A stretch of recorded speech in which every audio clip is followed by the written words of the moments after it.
pleasure to do this. Pleasure to have you in here, man. Yeah, thank you for having me, man. I appreciate it. That was a phenomenal performance in Brazil against Glover Teixeira in his hometown. Last minute, like, I mean, how much time did you have to prep for that?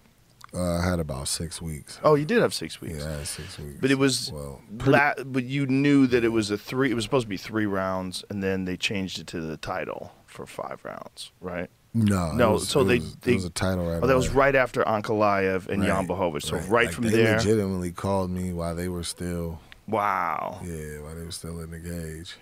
If you wanted a full camp for a 5-round fight, though, what would you prefer? Like, how much time do you really need? I prefer maybe about like 8 weeks, about 8 to 10 weeks. So slightly abbreviated, but your performance was phenomenal, man. I mean, it was amazing to see you pick apart Glover like that, and to do so well on the ground too.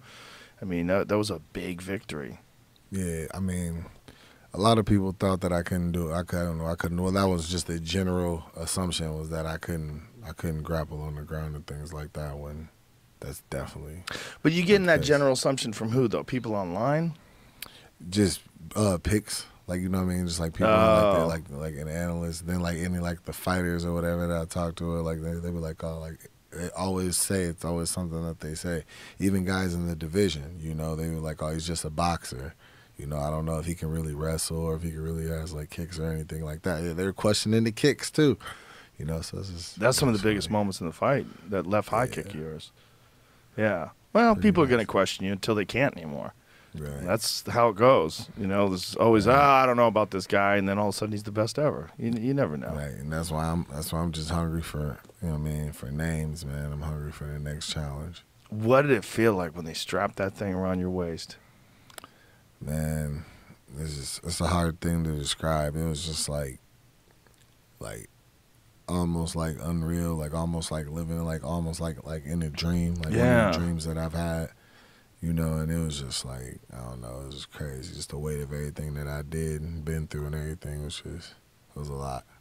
Yeah, it seemed like a lot. It's a lot for everybody. I mean, that's a moment that very few human beings will ever achieve. There's it right now. Yeah, that's when he told me that he was about to retire. I mean, it's amazing how long that dude has hung in there. He was the boogeyman for 6 years. You know, for 6 years, Glover lived in Brazil and he couldn't get a visa.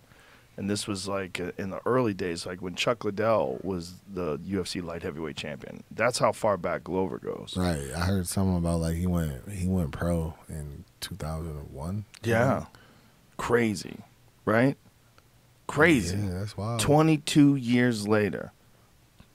And then still fighting for the world championship. And, you know, having that fight with Yuri Prochazka where he lost the title, I mean, that was a crazy close fight.